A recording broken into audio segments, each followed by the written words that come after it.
30 জানুৱাৰী 1925 Floyd Collins প্ৰতিদিনৰ দৰে নিজৰ কাম সম্পূৰ্ণ কৰি গুহাৰ পৰা উভতি আহিব ধৰে।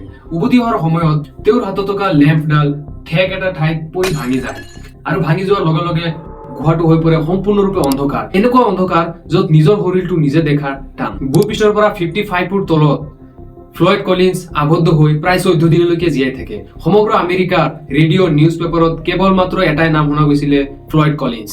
1925 চনৰ এইটো এটা shocking real story, the story of sand cave.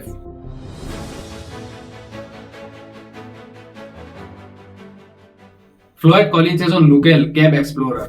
তেওঁ নতুন নতুন কেভ খোজা বা ডিস্কভাৰ কৰা বহুত পছন্দ কৰিছিল। তেওঁ বিচাৰিছিল যে এনেকুৱা এটা গুহাৰ সন্ধান কৰা য'ত ষ্টৰিজৰ কাৰণে এটা আকৰ্ষণীয় ঠাই হৈ পৰে।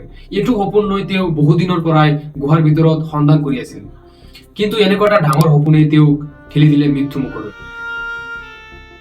আহক আমি দ্য চেণ্ড কেভৰ ফুল ষ্টৰী আলোচনা কৰোঁ। মামথ কেভ নেশ্যনেল পাৰ্ক আমেৰিকাৰ কেণ্টেকি নামৰ ষ্টেটত অৱস্থিত। এই মামথ কেভ নেশ্যনেল পাৰ্ক সাধাৰণতে পাথৰৰ গুহাৰ কাৰণে বিখ্যাত। এই মামথ কেভ নেশ্যনেল পাৰ্কৰ এটা গুহাৰ নাম হৈছে চেণ্ড কেভ। ফ্লয়েড কলিন্স এই চেণ্ড কেভৰ ভিতৰত বহুদিনৰ পৰাই কাম কৰি আছিল, কাৰণ এই গুহাৰ ভিতৰত আছিল এটা ক্ৰিষ্টেল চেম্বাৰ, দেখাত এনেকুৱা। বহুদিন কাম কৰাৰ পিছত তেওঁ ফাইনেলি 30 জানুৱাৰী 1925 সেইদিনা ফ্লয়েড কলিন্সে ক্ৰিষ্টেল চেম্বাৰ দেখা পায় আৰু বহু আনন্দ মনে ভাবিছিল এই খবৰটো তেওঁৰ পৰিয়ালৰ মানুহক জনাব।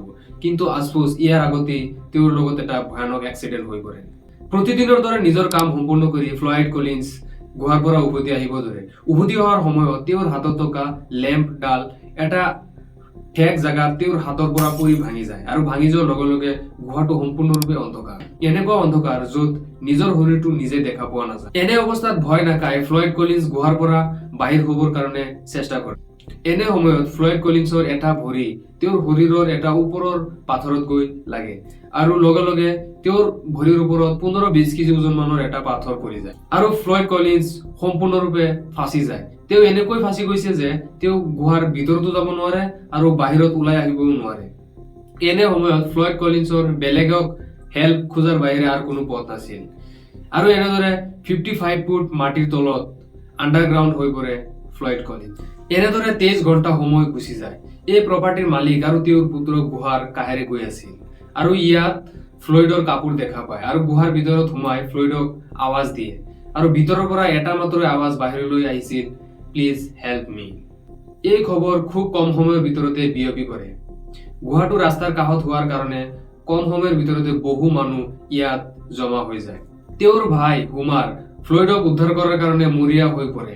সকলো মানুহক বাধা দিয়া স্কুইজ হল পাৰ হৈ তেওঁ ফ্লয়েডৰ কাষত যায় আৰু ফ্লয়েডক কফি আৰু কিছুমান খাদ্য দিয়ে যাতে ফ্লয়েডৰ শৰীৰ গৰম হৈ থাকে। হুমাৰে আপসাইড ডাউন হৈ পুৰা 8 ঘণ্টা ফ্লয়েডৰ শৰীৰৰ ওপৰৰ পৰা পাথৰ আঁতৰাই থাকে, কিন্তু আফচোচ একো কাম হোৱা নাছিল, কাৰণ যিমানেই পাথৰ ফ্লয়েডৰ শৰীৰৰ ওপৰৰ পৰা আঁতৰাই থাকে আৰু তাতকৈ বেছি পাথৰ ফ্লয়েডৰ ওপৰত পৰি থাকে।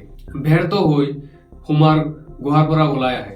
এনে অৱস্থাত মিলাৰ নামৰ এজন সাংবাদিকে হুমাৰৰ ইণ্টাৰভিউ নিয়াৰ চেষ্টা কৰে আৰু হুমাৰ ৰাগাম্বিত হৈ কয় যে মিলাৰ ৰাজি হৈ যায় আৰু তেওঁ গুহাৰ ভিতৰত প্ৰৱেশ কৰি ফ্লয়েডৰ ইণ্টাৰভিউ নিয়াৰ চেষ্টা কৰে, কিন্তু ফ্লয়েডে কোনো ধৰণৰ ৰেছপন্স দিয়া নাছিল, কাৰণ তেওঁ ধীৰে ধীৰে মৃত্যু মুখলৈ গৈ আছিল।